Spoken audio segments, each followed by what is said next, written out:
none of us would have probably crossed paths.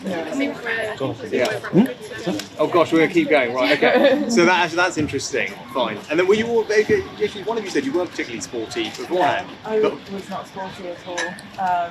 So you can pick it up. Yeah, you can pick it. I think it's actually a sport where it's unlike some of the other sports I've had friends do previously. Yeah. I think anyone can actually pick it up at any age, and you can still get a really good success from it. Like I managed to get a GB vest in my first 3 years, and that wasn't because. Wow. Welcome to Novara Live, home of the overt visual metaphors. I'm Moya Lothian-McLean, and tonight I'm joined by Helena, aka No Justice MTG, on YouTube and Twitch. Or have we dropped the MTG? Is it just No Justice now? I mean, that's the official name of the channel, but to make sure that I have search engine optimization, it's really much easier to find me if all of my handles on every platform is at No Justice MTG. It's like the channel's called No Justice, and I call myself NJ over on Twitter, for example. But if you want to find where I am, at No Justice MTG will get you every single platform. It's the same on all of them. Okay, I'm going to keep citing the MTG so that people can find you because Helena's content is excellent, so you'll want to find her. Coming up later tonight, we are speaking to journalist Michael Crick about the state of party selections for Labour and the Tories. We look at the current situation with Welsh Labour, with a scandal already erupting around the First Minister, and a landmark election in Mexico has seen the first ever female president elected. Stay tuned for all of that. Nigel Farage had promised that he would not be running for reform in the general election, but this is a country of broken promises. Instead, Nigel said he would be campaigning for Donald Trump in the United States, but now he has announced this. The other thing that really shook me in a way last week were the number of people coming up to me on the street saying, Nigel, why aren't you standing? And I gave my logical, rational reasons for it. But I couldn't help, after each exchange, I simply couldn't help feeling that somehow they felt I was letting them down, that I wasn't standing up for these people in their millions who've stood with me, in some cases for many, many years, election battles, referendums, and I guess I have been a champion for many of those people. I took the day off yesterday, had a normal day, walked the dogs, did a bit of fishing, popped into the pub, a normal sort of day, which gave me time to think and reflect. And I began to feel a terrible sense of guilt, even if it is very difficult for me to find a parliamentary constituency, and it is hard. Contrary to what you'll hear on radio and television about how many times I see using elections as an effective pressure group to make our way through, and it is true. The one time I did stand and fight, the Conservative Party cheated against me in such a way that one of the party agents got a 9-month prison sentence, suspended. But of course the result stood. So all those things have been weighing on my mind. But difficult though it is, I can't let down those millions of people. I simply can't do it. It'd be wrong. So I have decided, I've changed my mind. It's allowed, It's not always a sign of weakness. It could potentially be a sign of strength. So I am going to stand in this election. I'll be launching my candidacy at midday tomorrow in the Essex seaside town of Clacton. His favourite. Now, Farage has stood for parliamentary election before. In fact, he's stood 7 times, losing on every occasion. The closest he's come to a win was in South Thanet in 2015, where he came second behind the Tories. But that wasn't the end of Farage's announcements.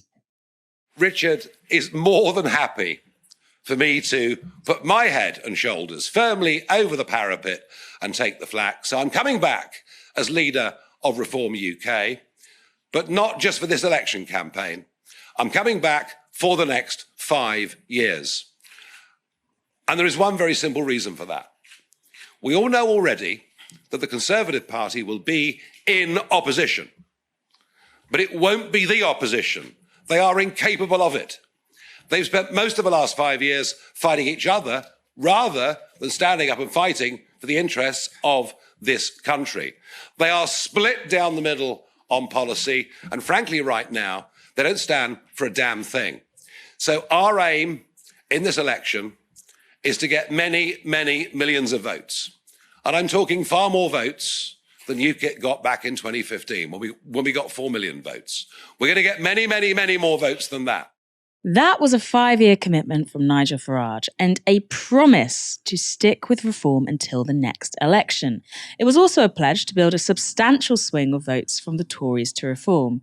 I mean, it doesn't sound like an impossible goal, with the Tories set to see their vote share eviscerated, but it isn't really clear that will mean any seats for reform.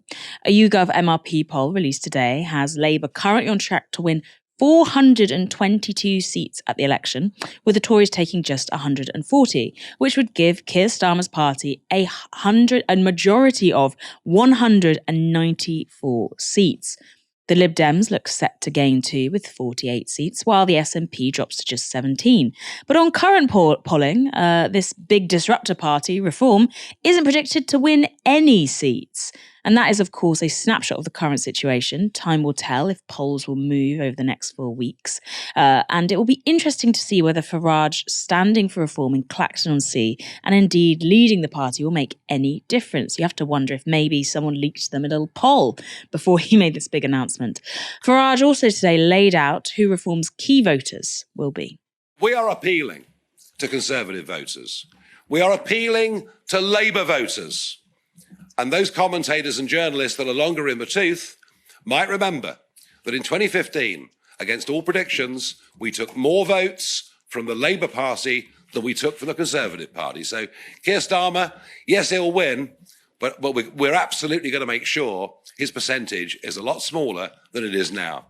But perhaps above all, what we're appealing to are those who intend not to vote, because they don't believe there's anybody within the Westminster establishment that actually stands up for them. Very often they're people running small businesses, acting as sole traders. They run a plumbing company, they run a taxi company, whatever it is. They know when they're right that nobody in Westminster is on their side. Nobody in Westminster even understands what they do. And what we're going to put forward over the next few years are men and women that will stand for us, represent us, who've got real life experience.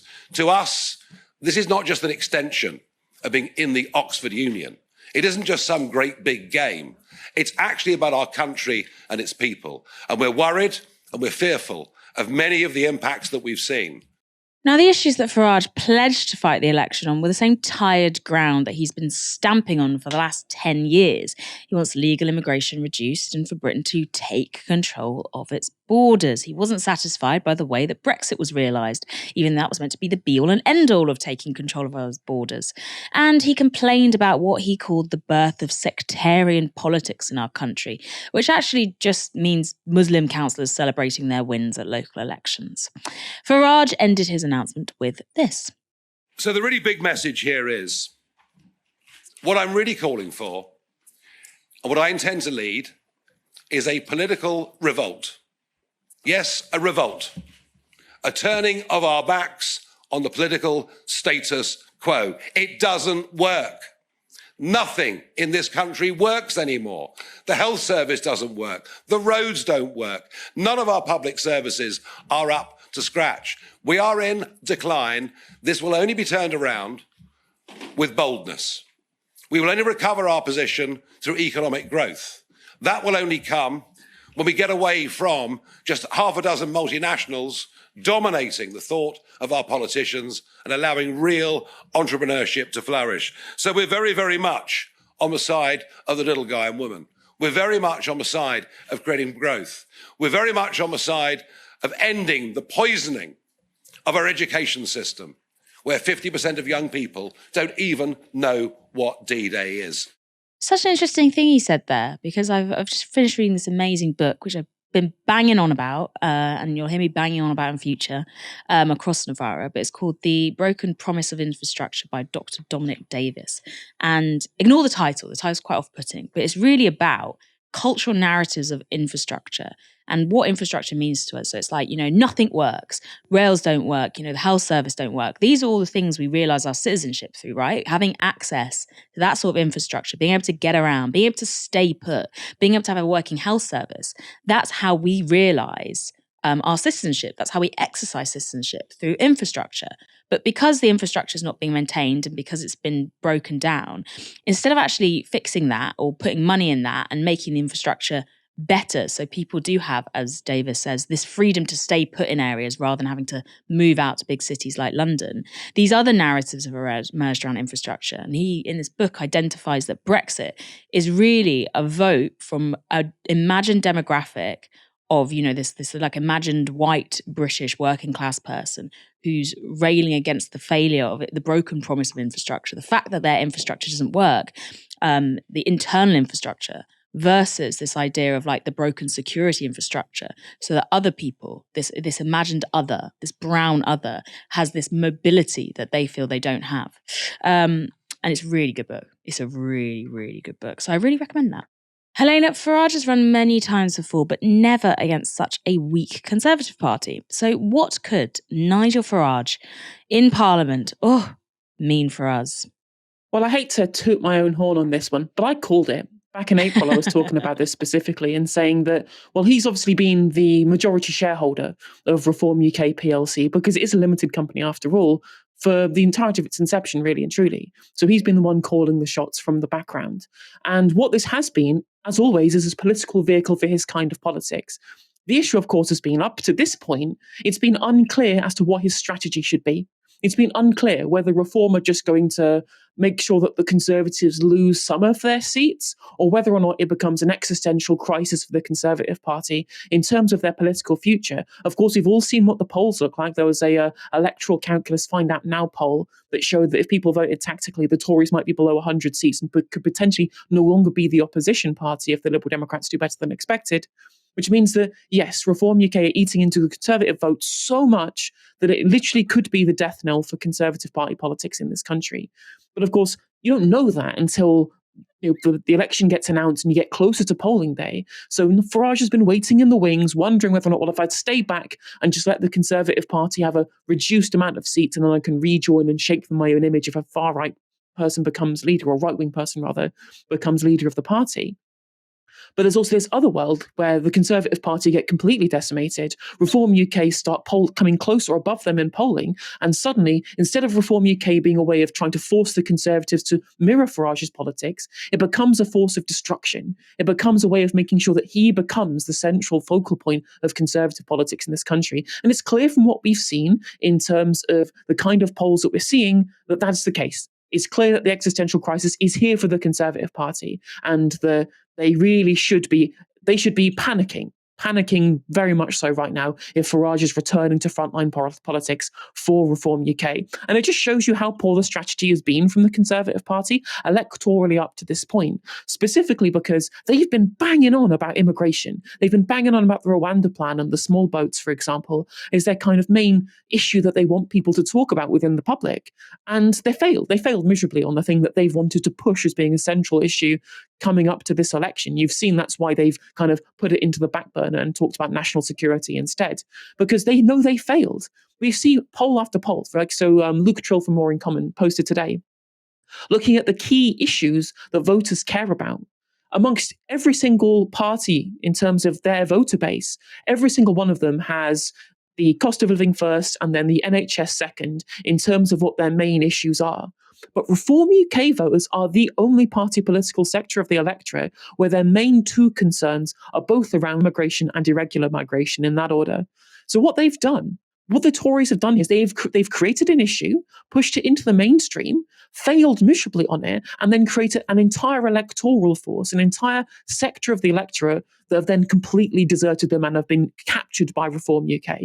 Which, again, that's their own failure. That's literally all of their own fault. And Nigel Farage has snapped it up and used it as a platform to be able to launch further into his political career. You heard Richard Tice at the start of the announcement they made at 4 p.m. saying they wanted to turn it into an immigration election because they know that that's the sector of the electorate that they're chasing. The problem is, of course, is that I think that this electorate is kind of shrinking. I think that the kind of people who do really care about this has kind of been shrinking ever since Brexit happened, and it stopped being part of the way in which we think about political discussion in this country, especially since we now are living in a world where we have so many like labor shortages. Like people who culturally care about immigration really do still care about it. They really do care about the fact that the faces on the high street are changing.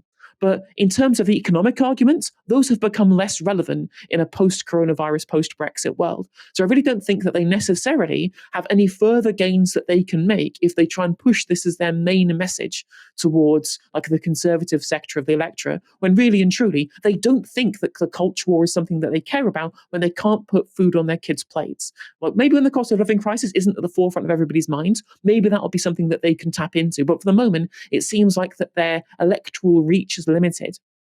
One thing that I think isn't limited in reach, though, one thing I don't think it is limited at all, is Farage painting himself as being the anti-Westminster candidate. If there's one thing Reform UK can absolutely tap into, it's the dissatisfaction with party politics in this country. Nobody feels represented, and all of the polls show this. Both major parties were far more representative of the bases that they wanted to be able to put into power in 2019 than they are now. In fact, it's massively dropped. I think it's like only 20 or something percent actually feel represented by a major Westminster party.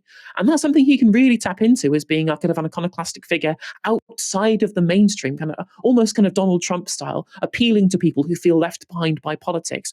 And that's what we should be doing here on the left. This is what we should be trying to appeal to, those who feel left behind by politics. But under first past the post, like the nominally quote unquote left party, not that it is anymore, the Labour Party cannot do that. They have to appeal to these mythical swing voters in post-industrial seats by appealing to them on rhetoric, rather than trying to market themselves as a changed kind of politics, and have defaulted to being part of the Westminster bubble. And Farage can attack them. And so when Labour win this gigantic majority, when the Tories get wiped out, and of course the fact that Labour aren't really promising real solutions, there's going to be a gaping hole when people feel even more disillusioned with Westminster politics.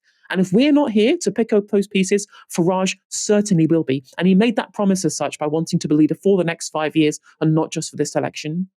He absolutely will be. I mean, and then he'll make more empty promises and the cycle will begin again, because lest we forget, it was ceding to Farage in the first place and ceding to Farage's agenda that has got the Tories in the mess they are in at the moment, really. It was Farage's Brexit, Eurosceptic pushing, along with the Eurosceptic wing of that party, that has pushed them to the place they are now. And it is fascinating. It's a lesson that they never learned. Do not play the game by someone else's rules. Simple as. The deadline for candidates to be nominated to stand as MPs is fast approaching. The selection processes between parties differ slightly, but usually they involve crucial input from local constituency parties, so local people can have a say in who is standing to represent their area in Parliament. This time round, though, the two main parties are doing things differently.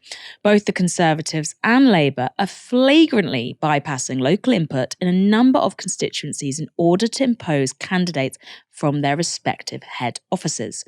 The case of Faiza Shaheen, who was supposed to be Labour's candidate for Chingford and Woodford Green, grabbed headlines last week. At the last minute, Shaheen was blocked by Labour's National Executive Committee from running as a Labour candidate. The local constituency Labour Party had no say over the candidate, who was then imposed by the NEC, who happened to be a councillor in a completely different area of London, with absolutely no ties to Chingford. Shaheen's is by no means the only case of opaque and seemingly undemocratic decision-making when it comes to selecting prospective parliamentary candidates, though. There are examples stretching from Wigan to Cardiff, and it's not just Labour at it. Journalist Michael Crick has been closely following the selection processes of the two main parties in Britain. I caught up with him earlier and began by asking about the raft of Labour MPs who have recently and conveniently resigned, and whether everything there was all above board. No, I don't think it was above board at all. I don't think it's any coincidence that I think it was 8 Labour MPs for safe seats, elderly people, admittedly, some of whom had been ill, suddenly announced they were retiring, when the real trend over the last 2 or 3 years has been how few Labour MPs have been announcing their retirements. There was one period of about 14 months where only 2 Labour MPs announced their retirements. And clearly what's happened is that the whips have said to them, well, I know you've decided to retire, Bob, at the next election, but don't announce it just yet. Please hold on until the very last minute. And then that will help the leadership, because we can then bypass the normal democratic procedures of a selection, and we can use the last minute rules to install someone. And you never know, you might get a peerage out of it. Or the inducement might have been stronger than that, I don't know. Now, I can't prove this has been going on. The Sunday Times said yesterday that they'd spoken to an MP who'd been offered a peerage, and we know there is form on this from the Labour Party. Way back in the Blair-Brown era, it was quite common for Labour MPs to be offered peerages to vacate their seats and enable the Blair or Brown leadership to install somebody instead. And it's a form of bribery, really. I mean, you're offering an inducement for somebody to give up their one office, being a member of Parliament, and you're offering them a place in our legislature for life and a place that is paid. Now, there are almost certainly laws against that. Proving that people have broken the laws, of course, is another matter. And on the flip side of that, the candidates who are being put forward to fill these seats, they're being parachuted in from head office, aren't they? Well, parachuted in is a pejorative term, isn't it? I mean, I prefer to be, neutral about this if I can be, and say they're being slotted in. And what happened? What happened in last week, at the end of last week, between Wednesday and Friday, it was as if, the ruling group around Morgan McSweeney and all those advisors who previously belonged to factional organisations like Labour First, trying to keep the centre-right going in the Labour Party during the Corbyn years, it's almost as if they'd broken into the school tuck shop and were gorging themselves sick on all the goodies that they could lay their hands on. And, I mean, it was extraordinary. The National Executive Committee, which took charge of the process, local members had no say in it last week, and awarded themselves 5 members of the National Executive were appointed to safe Labour seats. Luke Akehurst was one of them, James Asser was another, Michael Wheeler, and a couple of others. These decisions, well, they were all actually made by Morgan McSweeney, but they had a sort of fig leaf of allowing contenders, a short list of 3 people, to come before, on Zoom, a so-called panel of the National Executive, a subcommittee. And so you had at 10 o'clock a member of the National Executive Committee appearing on a panel to appoint, officially to rubber stamp, frankly, a candidate in one seat.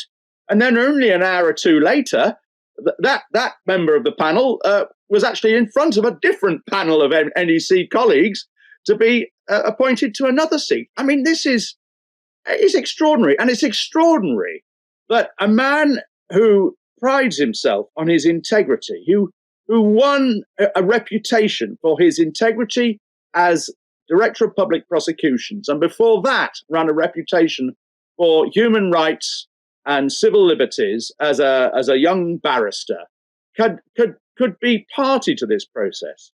Now, actually, I don't think that Starmer was that intimately involved. I think basically he farms it out to Morgan McSweeney and the man in charge of candidates, an advisor called Matt Folding, and various others.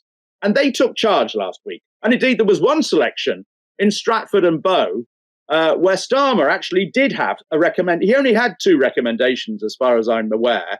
Georgia Gould, who got leader of Camden, his own local council in Holborn and St Pancras, and Georgia Gould, daughter of Philip Gould, of course, she was picked for Queen's Park and Maida Vale.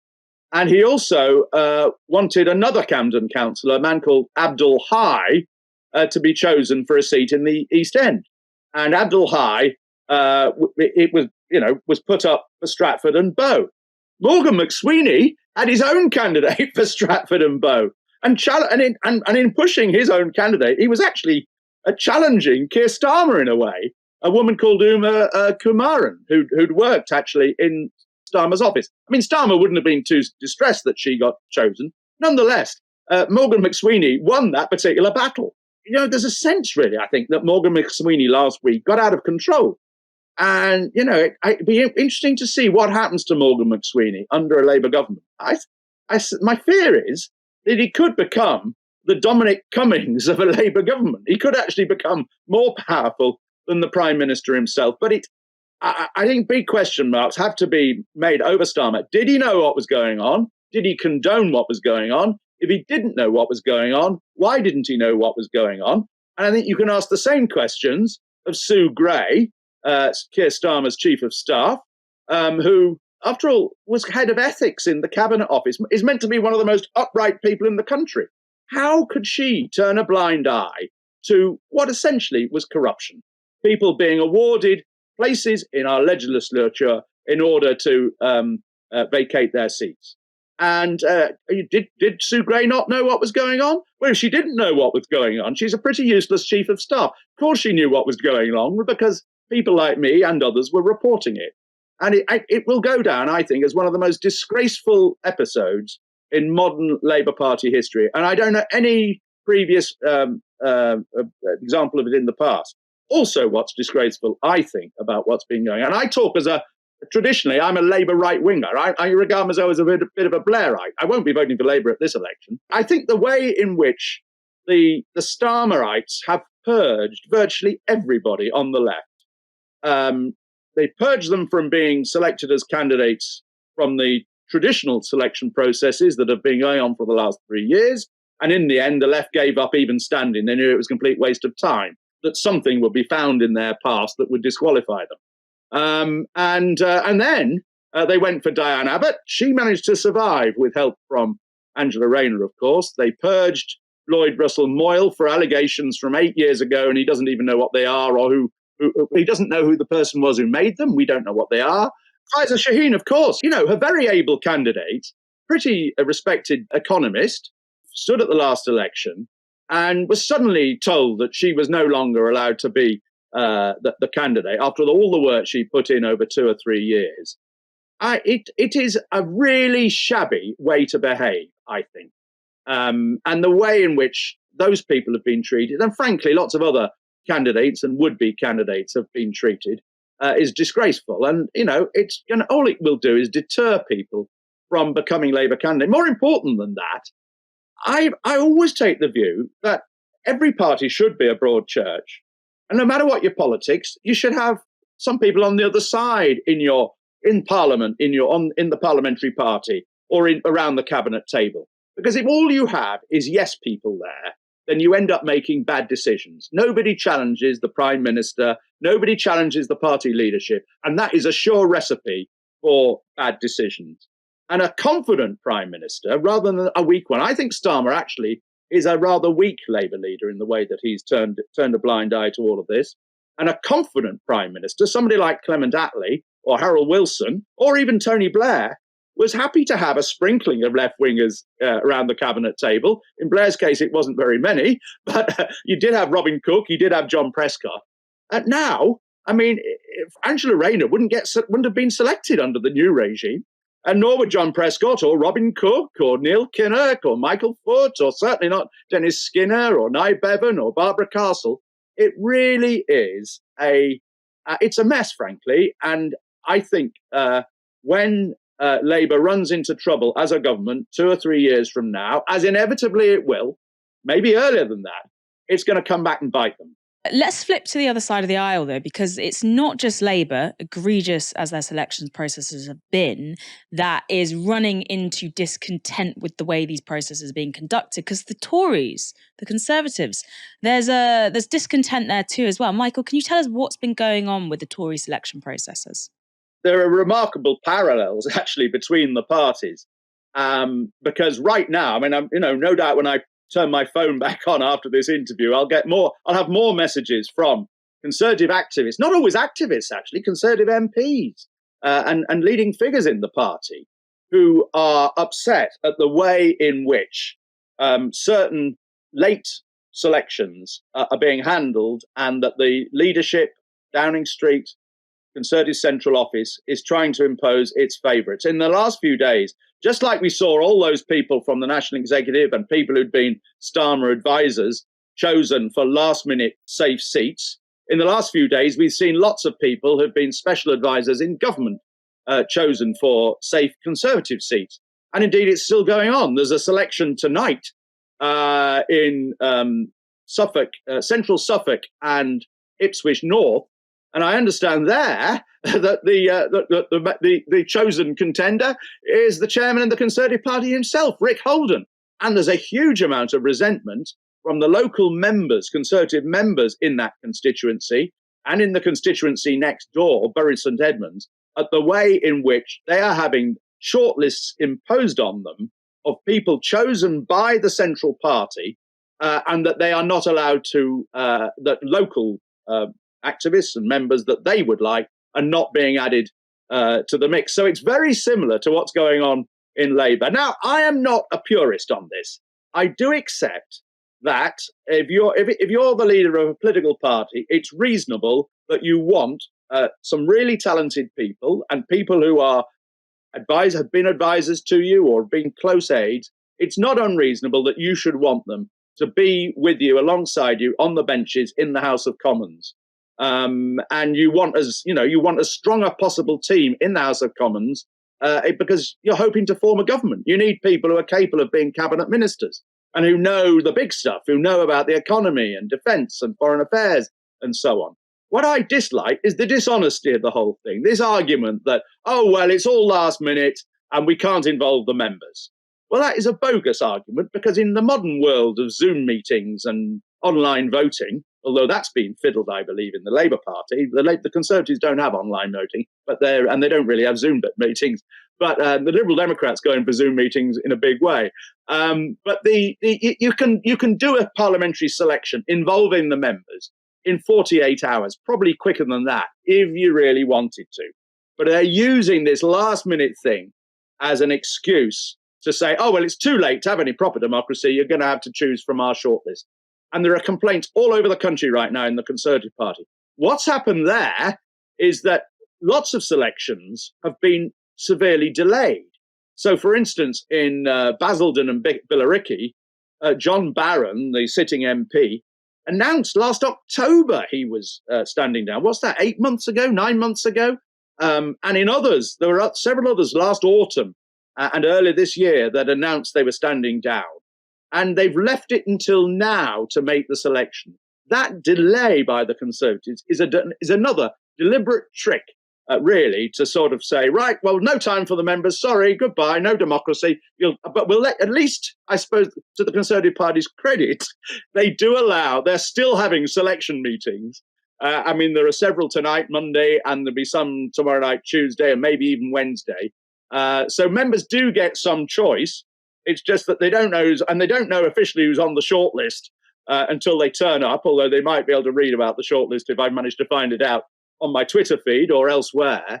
And the shortlist is probably not one that they would have chosen if they'd wanted to.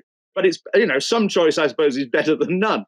The usual trick with such shortlists is there's only one person you can choose, really. They often have a shortlist where you have sort of the Archangel Gabriel and then, Harold Shipman and Peter Sutcliffe.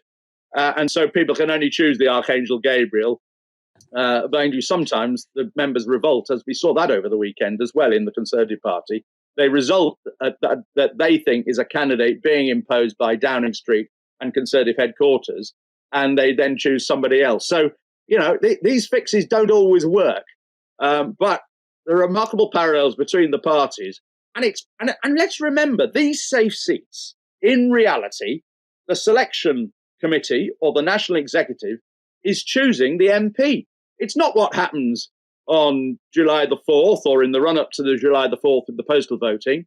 The real choice of the MP for that constituency, in reality, for the next 20, 30, perhaps 40 years, is being made by a small group of people on the national executive of the Labour Party or the group of people that choose the shortlist for the Conservative selections. That's not really democracy. That was journalist Michael Crick speaking to me earlier today, and as he identified in that interview, he is part of the the Labour Party, and that was a man who likes to pick his words very carefully. At the start, he said that he didn't agree with calling it parachuting, and he thinks it's a pejorative, but he still said that what Labour is doing is corruption and that he wasn't going to vote for them, which is pretty damning, if you ask me. And if you want to know more about some of the people who make up those small groups deciding tomorrow's MPs, head to novaramedia.com. There you can read Stephen Methven's profile on Luke Akehurst, plus our reports on the rise of Labour Together and Morgan McSweeney. Minister for Equality's misnomer, Kemi Badenoch, has hit the Tory campaign trail, pledging to rewrite the Equalities Act if the Tories win the election. She says it's to, quote, end confusion around definitions of sex and gender. In reality, it's part of a long-running Tory scare campaign, one backed by quite a few in Labour too, about single-sex spaces.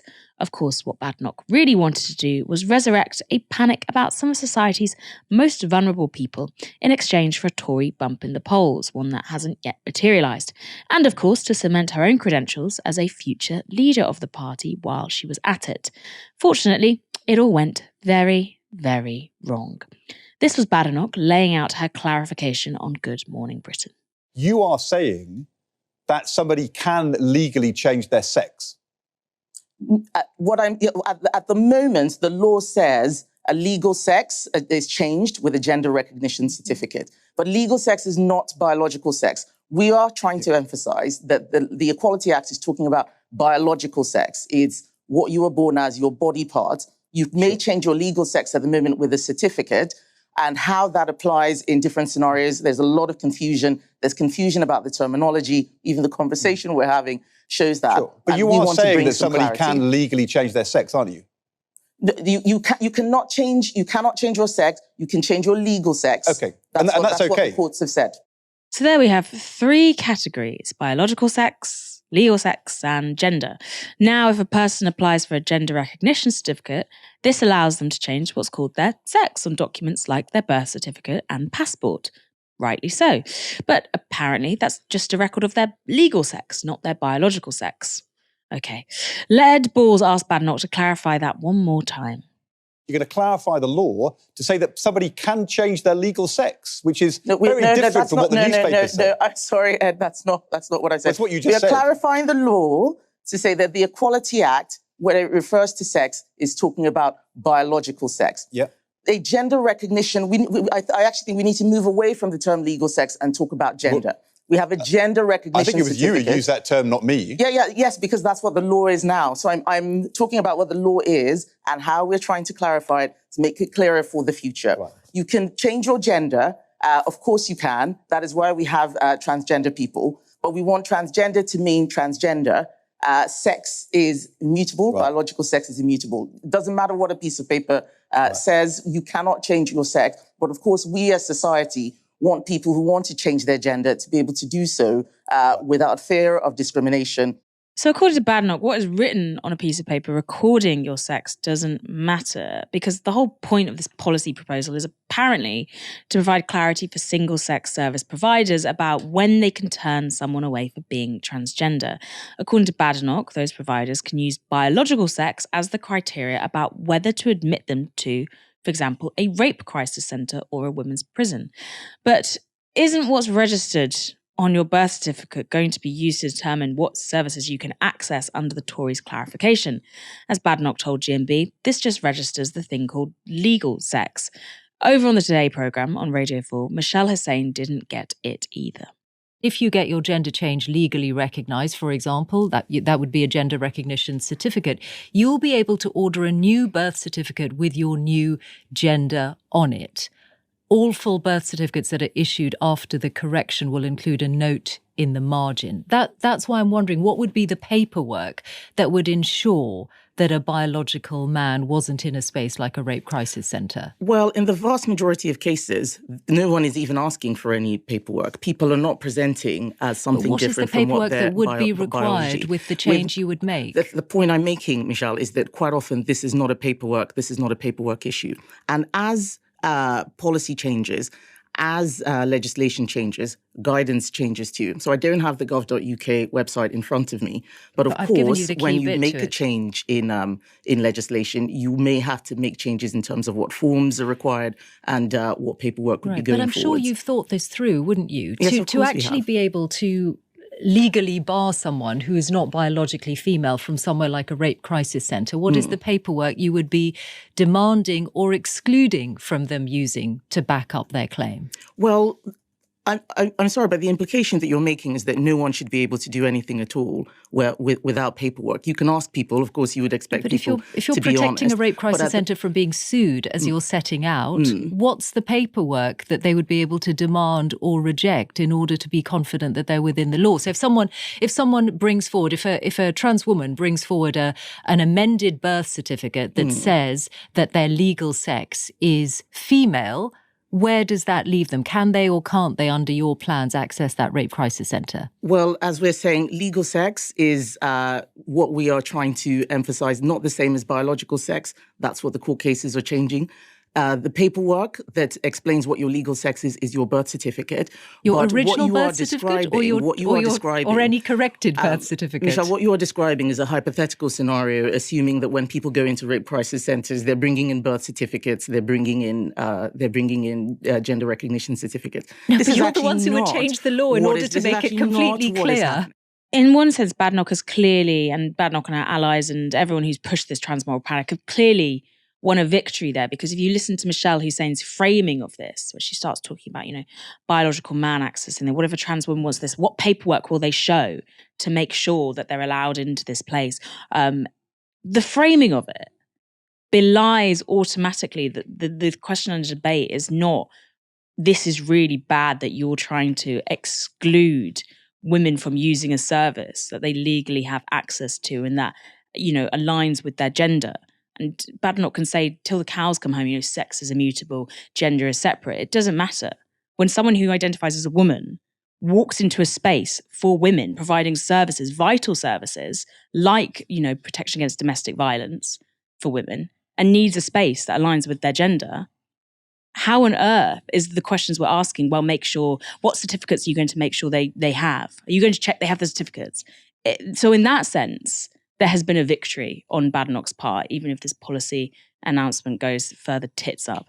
Anyway, then what she's trying to do there is, announce that a service can safely discriminate against someone coming to use it based on aesthetic perceptions, essentially, based on whether someone looks at someone, does an ask certificate and says, do I think this person looks like my idea of what a woman looks like? Which is, of course, such a vast category. And in recent years, we have seen people who are gender non-conforming, who, may be assigned female at birth, be chased out of places like toilets thanks to the transmoral panic. We're just steps away from women's service providers being told to get out the calipers and start measuring skull sizes. Still as confused as everyone else, Michelle Hussein still gave it another go with Kemi Badenoch. Their sex at birth. Is that what you're being very clear, that only sex at birth will be relevant under a future Conservative government? That is what biological sex means. Is it the policy you're putting forward? That's what I want to make clear. Is it only original at birth biological sex that will be relevant? That is what biological sex means, Michelle.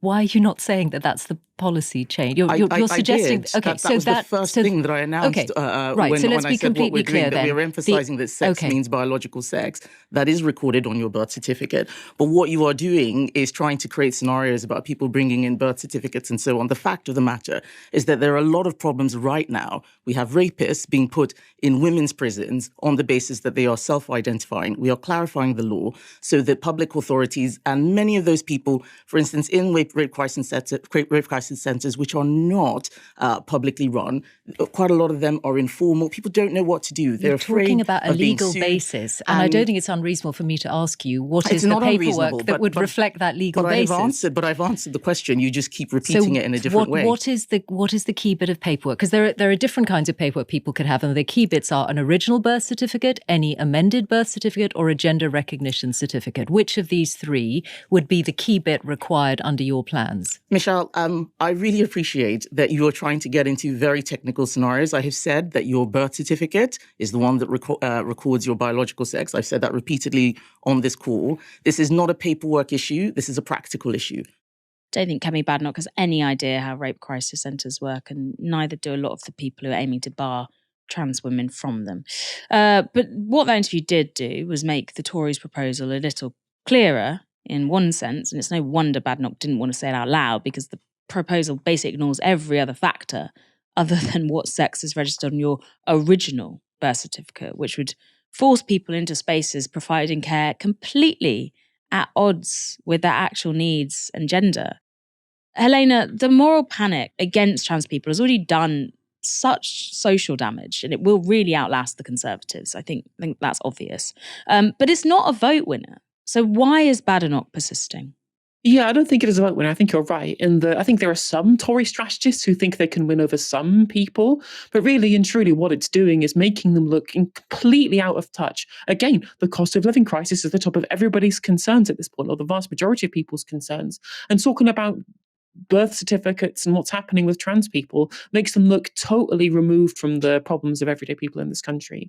Why is Badenoch persisting, though? Well, it's because she really genuinely cares about these kind of things, from incredibly flippant things like going to her campaign launch for Conservative leader in 2022 and stapling paper copies of male and female onto the front of two single cubicle gender neutral toilets performatively for no reason, to show you just how anti-trans she is. And also back in 2022 in the Women's Inequalities Department, she, in the background, without people actually scrutinizing these things, tried to tank new FCA guidance that was there to be able to protect trans people. This is genuinely an ideological bugbear of hers. It's not something I think that she personally is doing because she thinks it's a vote winner. She really genuinely cares about these kind of things. For example, we had a Freedom of Information Act request into her meeting with LGBT quote-unquote groups in the run-up to making guidance changes with regards to trans people. And it turns out she's just met with anti-trans groups. I think it was Ben Bradshaw that pushed for this or talked about this in the comments. If I remember correctly, it might have been somebody else. And so we now know where all of these things is coming from. This desire to look into, for example, how the Equality Act works with regards to whether sex refers to, sex assigned at birth or what sex you are at the moment. This has been a particular point that the gender critical crowd have been talking for a while. There's a hashtag that goes around on Twitter all the time, because this is half the time where Tories get their proposals from, just what's trending on Twitter, which was hashtag Make the Equality Act Clear. A lot of gender criticals think that this particular change is really important to them. So my assumption here, I don't know, again, these are all private meetings, but my assumption is the pressure groups, the gender critical pressure groups that she's been meeting with have pushed this to her specifically to say, we want clarity on this issue, because we think that, again, we have this problem with this idea that talking about people outside of what sex they are assigned at birth is somehow wrong, for example. And again, the problem with the whole discussion is that for people like Badenoch, for people like the gender critical crowd, this isn't a discussion of utility. So all of these discussions where they've been asked about, well, what's the utility of the policy that you're proposing here? How is the law going to be affected? What are people going to have to do materially to change these steps? She doesn't really care about these things. And you can see from the answers that she's given, she wasn't prepared to answer those specific questions. What she really is doing is making a point around a belief that she has. It's an epistemic or metaphysical problem these people have with the existence of trans people.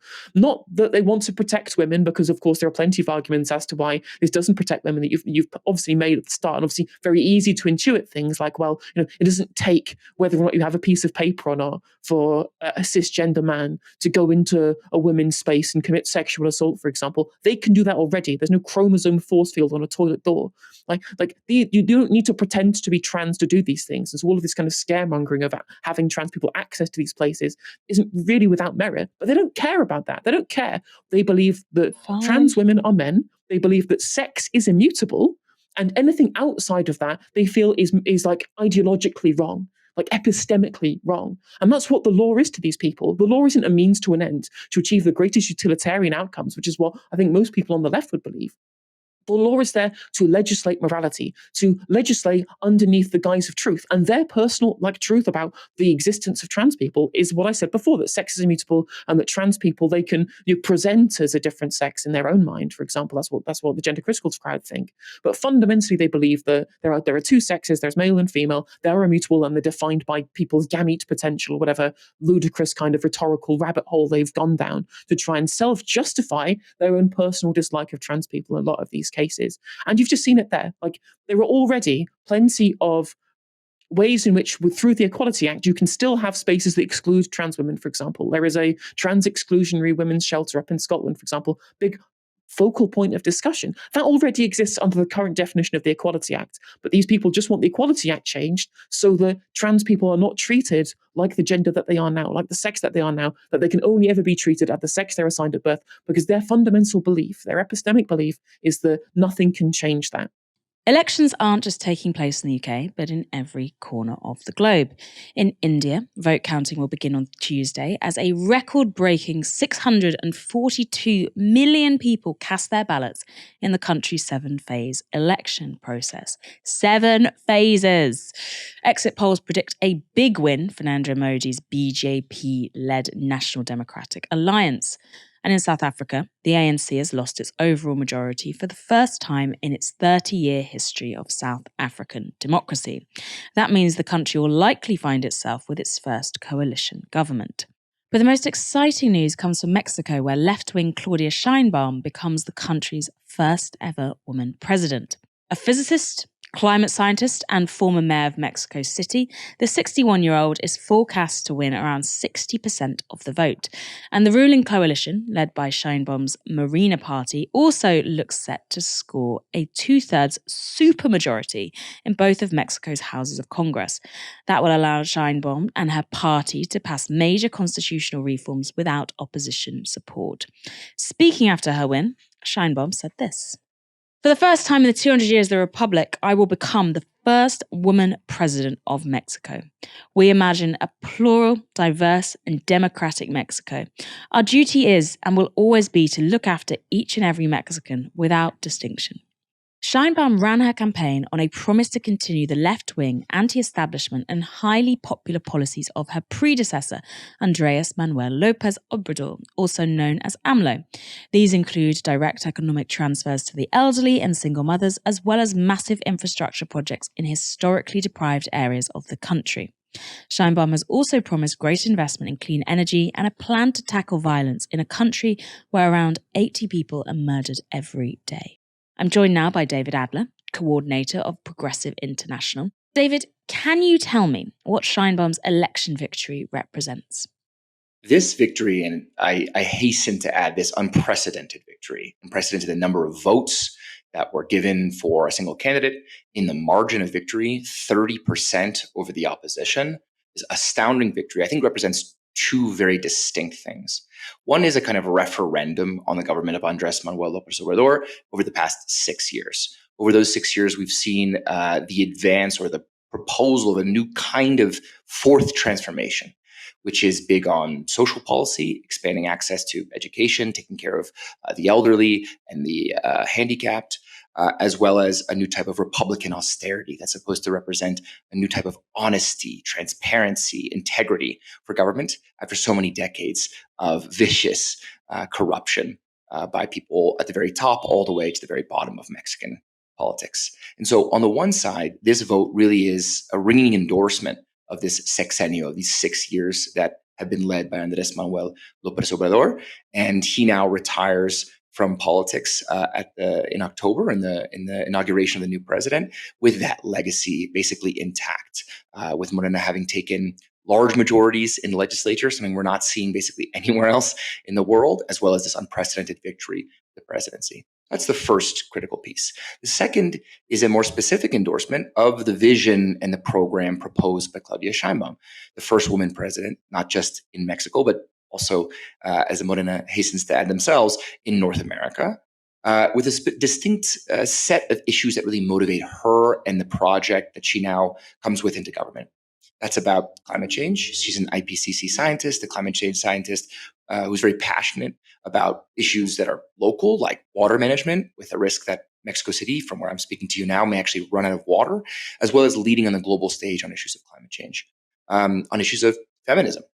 She's very been clear and emphasized this throughout the campaign that being a woman and representing the issues of gender in a country that has long suffered from a sort of epidemic of femicide is very important to her. So we can expect a lot more leadership on that count. And I think it's an important factor that motivated a lot of the vote yesterday. And on a range of international issues that I think are going to be more important to this government than they were in the last one. Many of your listeners or viewers will remember that the last president, or the outgoing president, Andrés Manuel López Obrador, wasn't much of a traveler, didn't really like to leave Mexico, and wouldn't show up in fora ranging from the United Nations to presidential inaugurations and the like.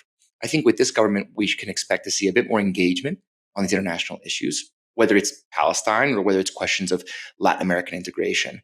And those, I think, three principal dimensions were very clearly stated, clearly communicated throughout this campaign, and I think are the second major piece that motivated this unprecedented victory yesterday. Yeah, let's talk a little bit more about international policy there. What international left coalitions might we see strengthened from a Sheinbaum administration? And who is a Sheinbaum administration likely to ally with? What could this mean practically for Palestine that you mentioned just there? Well, I want to start with a phrase that is very important, foundational, almost constitutional for Mexico's foreign policy. It's a phrase that is about 100 years old, but continues to be relevant for making sense of how Mexico positions itself in the world. And that phrase is, for Mexico, so close to the United States and so far from God. Which is to say that Mexico, given its proximity to the United States, not just in terms of like NAFTA, or now it's called USMCA, that influence issues of international trade and finance, but also the giant community of migrants from Mexico who live in the United States and who have this multiple residency, or who have flows of remittances that come back from the United States. Also in terms of the drug trade and migration that comes from other parts of Latin America. This means that the bilateral agenda for Mexico is always paramount. It's always front of mind. It's always the first and last thing that any Mexican government has to consider. So those put certain constraints, we might say natural or geographic constraints, around the agility, mobility, independence, and autonomy of whatever Mexican government needs to correspond to that more realpolitik of having to neighbor with the largest, empire in the world. At the same time, we're seeing Mexico take some pretty courageous steps to speak out on issues of international injustice. One of them is Palestine. We saw Mexico just days before the election join the South African case at The Hague. That's after an earlier petition with Chile at the level of the ICC to investigate Israeli war crimes in Gaza. That's a big piece of this. Many people will know that Claudia Sheinbaum is a Jewish woman, first Jewish president, certainly of this country, and also, in North America. That's a big, important step. But to be a Jewish woman, certain pro-Palestinian bona fides, I think, is something really inspiring, as we're seeing in so many parts of the world. A certain anti-Zionist or Zionist critical Judaism really at the vanguard of a lot of the questions of Palestinian solidarity. So that's one piece. And there's others that are more regional in nature. Andrés Manuel López Obrador was very outspoken about the U.S. embargo blockade of Cuba. We might expect this government to continue with some of these more solidaristic opposition to unilateral coercive measures by the United States in the Caribbean, as well as in places like Venezuela. So there's a certain natural, we might say, progressive or left-wing set of alliances that this government intends to make, with a particular focus, I think, here in Latin America.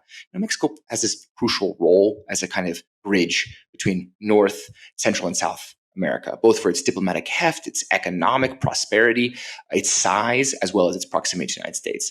I think that's a responsibility that Claudia Sheinbaum understands really well, that Mexico has to be an interlocutor, a member of the OECD, as well as a member of the community of Latin American and Caribbean states. I think that they're prepared to take on that responsibility in a world in which the South and North are drifting further and further apart. There's less and less dialogue, less and less common understanding, certainly less and less mutual respect between the powers, old, I'd say colonial powers of the global North, and the emerging powers of the global South, especially here in Latin America. This has been a very bloody election season for Mexico. 37 prospective political candidates have been murdered, which is a record amount. Who was targeted and why? Mexico has a long-standing crisis of security that affects basically all political parties, but especially those like the governing Morena that aim to transform the social fabric of this country and provide for greater security for families, protecting lives and livelihoods, boosting local economies, anything that might threaten what they call poderes fácticos, some of these entrenched business interests, oftentimes cartel interests, that use violence as a primary weapon for defending their local privileges. Now, what's doubly tricky in the case of Mexico is the way that that security crisis then gets transmitted through media, both domestically and internationally. So this election, we saw a war of media that this country's really never seen before, in ways where the opposition and their allies in established media aim to take this crisis of security for which Morena candidates, that is the party of the governing Andrés Manuel López Obrador government, were primary victims, and turn it around on them and say actually they were the architects of that violence, that it was them perpetrating this violence against candidates across the country that led to, as you mentioned, many deaths and even more resignations from candidates out of fear of what they might encounter on the campaign trail. And so this is one of the major challenges that Claudia Sheinbaum, the incoming president, is going to have in government. Redesigning, rejuvenating, and reminding the Mexican people that it is possible to redress that security crisis. It is possible to sit and think through what a peace process might look like. And that's going to involve factors that are, of course, very local, but very international as well. Mexico has an open case, for example, against the producers of arms in the United States, because this crisis is already international. Huge flows of guns into the United States, huge flows of drugs outward to the United States, right? So that's already an agenda for this government to deal with questions of drug policy and arms control that relate to their bilateral relationship with the United States. In March, Wales got a new First Minister, Vaughan Gething, but barely 2 months into the job, he might not be First Minister for much longer. That's because he's now facing a corruption scandal that threatens to unseat him. Gething faces a no-confidence vote on Wednesday after it was revealed his leadership campaign was bankrolled by a £200,000 donation from a company called Dawson Environmental Group. DEG is controlled by businessman David Neil. The name is a little bit of a misnomer because it's been revealed that Neil had previously given 2 suspended prison sentences for polluting a conservation site in Wales. But furthermore, at the time of DEG's donation to Vaughan Gething's campaign, another one of Neil's companies was under criminal investigation by a body that works with Welsh Government into suspected environmental offences. Now, this investigation is still ongoing. But Gething's feet are being most insistently held to the fire on the matter of the taxpayer-funded loan received by a company within DEG in 2022. Reporting by The Nation Cymru found that Neil Soil Suppliers was handed £400,000 by the Development Bank of Wales. Now, that's a bank wholly owned by the Welsh Government. And the minister overseeing that bank at the time the loan was made? Vaughan Gething. The bank and the Welsh Government say Gething was not involved in the decision to administer the loan, and Dawson Environmental Group say that none of the loan was used in that £200,000 donation to Gething's leadership campaign under a year later. But the questions the transaction has raised around conflicts of interest has thrown Gething's leadership into crisis. I'm now joined by Dan Evans, a writer and trade unionist based in Cardiff. Dan, Gething now denies knowledge that any of Neil's companies were under investigation when he accepted the deal. But Nation Cymru were investigating it at the time of the leadership election. How do you square that circle? I've had a couple of DMs throughout this period, and they've basically implied that everyone knows about the Dawson Group, everyone knows about Dave Neil, this idea that they fly close to the wind. And obviously he was convicted of illegal dumping on the Gwent levels in 2017. He was convicted again in 2017 of basically not cleaning it up. It's not exactly a company which has a reputation for integrity and sort of doing the right thing. So for Gething to say he had no idea that they were currently under investigation, while he was very recently, as in on top of the previous convictions.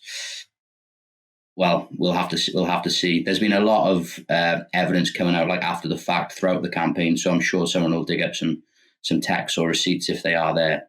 How much cut through is this story having with the Welsh public? What's the mood like? I would say it's having a lot of cut through. I mean, within the Welsh political sphere, which is admittedly quite small, this is a huge scandal, an unprecedented scandal. And I would say that the general attitude of the Welsh public towards politicians in general is not good. It's one of deep cynicism, sort of just a general distrust of politicians. And Gethin, even before this, he was the health minister during COVID, then he was in economics minister before he was the first minister. He hasn't got a good reputation. He's not well liked. It's not just within the Labour group in the Senate. He's not a popular person beyond his very small circles. So I would say it is cutting through. The difference is whether this actually will impact on Labour's lead in Wales, and I'm not sure that it will. Obviously, Gethin faces a no confidence vote later this week on Wednesday. Do you have any predictions of how likely he is to survive that? And if so, as you say, will this have any bearing on the election at all? Ordinarily, be 100% confident that he would survive the no confidence vote, because Welsh Labour are extraordinarily disciplined. Whenever there is an attack or threat from outside, they will sort of come together as one to totally nullify it. However, such is the dissent and unhappiness within the Welsh Labour group. For example, Gethin obviously sacked Hannah Blythen, who's a popular minister. You only need one person to sort of stay away for the no confidence vote to go through, because the Plaid will vote for the no confidence motion, the Lib Dems will, and the Tories will. And obviously, it's Labour have barely got a majority. I'm still, on balance, confident that Labour will sort of come together and survive it, but it's just not a good look, for Vaughan Gethin. It's not a good look for Labour at all. So regardless of what happens in the no confidence vote, this is not going away. What direction are Welsh Labour heading in general? Because last week we saw Keir Starmer, obviously leader of UK Labour, heading up, reinforcing how proud he is, in a very patronising manner, of Welsh Labour, and also specifically his ties to Vaughan Gething, saying that he was looking forward to working with him. What does this say about where Labour might go under Gething? The interesting thing, of course, is that under Mark Drakeford, Welsh Labour had basically nailed down one of the most successful political brands, not just in the UK, but arguably in the Western world. Sort of unbroken hegemony for 100 years. Drakeford was very popular amongst the sort of Welsh political class across the sort of political spectrum. And Gethin, it totally breaks with that tradition. Welsh Labour's brand is sort of this soft nationalist, pro-devolution, social democratic election-winning machine, and Gething is a right-wing Blairite apparatchik with very few discernible political ideals other than sort of feather in his own nest. So one of the reasons that Welsh Labour is so concerned about Gethin is that he's going to taint this successful brand that they've built up. In fact, I'd say in the few months he's been in charge, he's totally ruined that brand that they've spent 25 years building up. But in terms of, and also it does speak though to the weakness of Welsh Labour, the left in Welsh Labour, and I'd say the weakness of Mark Drakeford's legacy, that you have all this time in charge and you haven't really strengthened the left. In fact, the left have proven to be very, very weak in the face of Gethin and co. The interesting thing, as for the future of Welsh Labour or the future of Welsh devolution, most people thought that under Drakeford, Wales was going to sort of deviate, and under Jeremy Miles, for example, Wales would probably continue down that sort of soft left social democratic path, steering probably a different course to Keir Starmer.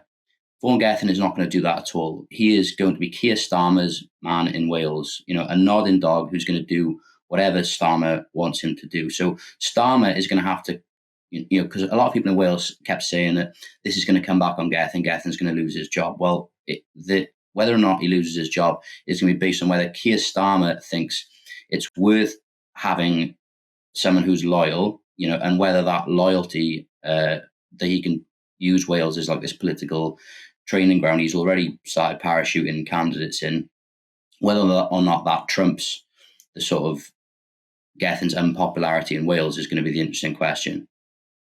It's interesting to see that, UK Labour are actually paying some attention to Wales, but potentially in one of the ways, your least welcome ways possible, because they have parachuted candidates in say, Cardiff Southwest, for example.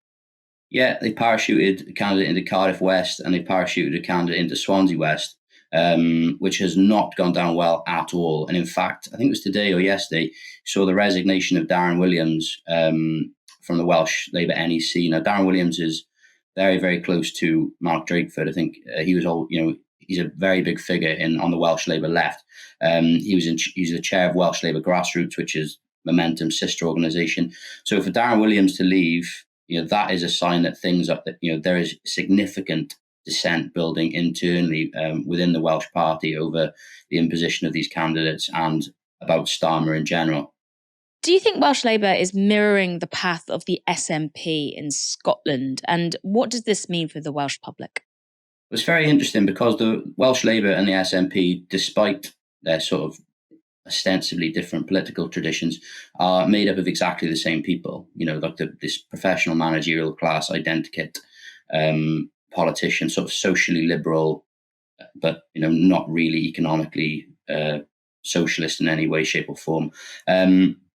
So I don't know whether Welsh Labour will eventually lose their grip on Wales. There's been a lot of false dawns. People have been saying they're going to lose their grip for ages. There's also different scales to talk about this. The problem in Wales with the Senedd elections is that no one turns out to vote. Okay, so we've never surpassed 45% turnout. So all the people who don't like Vaughan Gething, all the people who didn't like Mark Drakeford, they tend to not vote in the devolved elections anyway. So Labour always scrape in, regardless of the scale of dissent in Wales, because people just don't bother to vote. In Westminster, it's likely that Wales will win.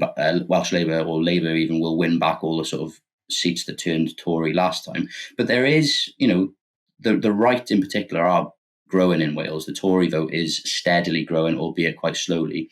And the other problem as well is that Plaid Cymru just aren't very good. They're not like a particularly savvy political party. So Labour haven't really got many challenges here. But I think the challenge, if it does come, won't come from the left, it'll come from the right. Dan Evans, thank you so much for joining us. Now, before we wrap up, we should mention all the upcoming televised debates that have been announced. Have you got your pens at the ready? Notepad? Okay. STV in Scotland have an all-party debate tonight. Tomorrow night, ITV has a head-to-head debate between Rishi Sunak and Keir Starmer. Good cure for insomnia. On Friday, the BBC will host a 7-party debate. An orgy that will see Penny Mordaunt and Angela Rayner representing their parties. On June 20th, there is a Question Time Leaders special and another Sunak-Starmer head-to-head on the BBC for June the 26th. We will be covering tomorrow's debate. That's from 9 p.m, so make sure to come back to the channel for that one. But one thing I just quickly wanted to chat about one thing I want to ask you, Elena, is the Greens have been excluded from that Question Time Leaders special. They're only going to feature 4 party leaders, presumably the Lib Dems and SP joining the 2 main parties, and the Scottish Greens have been excluded from the STV debate we mentioned happened tonight. What do you make of all that? There's 2 main points to make quickly. First of all is that Sunak and Starmer are running scared. They're scared of Reform UK and they're scared of the Greens and they're scared of people who can challenge their hegemony. It's why the Starmer team explicitly would only go to the debate if the Greens were excluded, which is what was reported in the papers the other day, because they know that their platforms are not well liked and they're being put into positions by default rather than because they're energizing any base. And they don't want people from the sides, whether it be from the right in the case of Sunak, or from the left in case of Starmer, criticising their positions because they fear they're going to lose votes. It's clear that they're scared.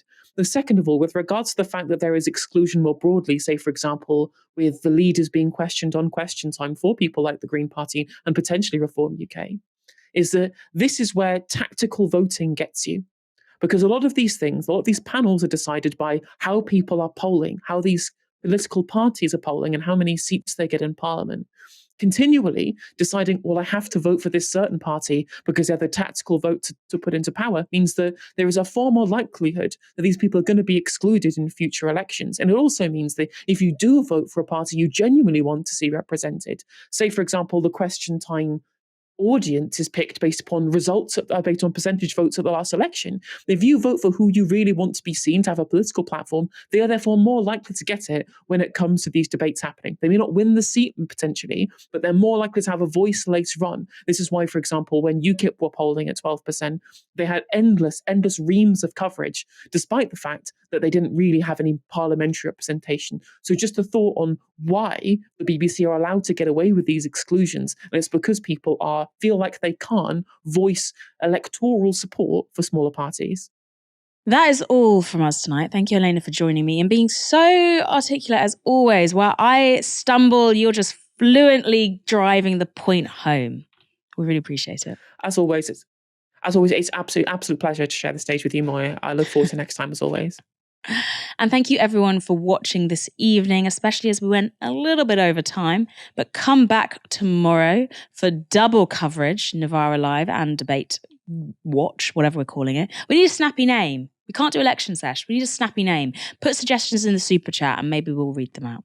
For now, you have been watching Novara Media. Good night.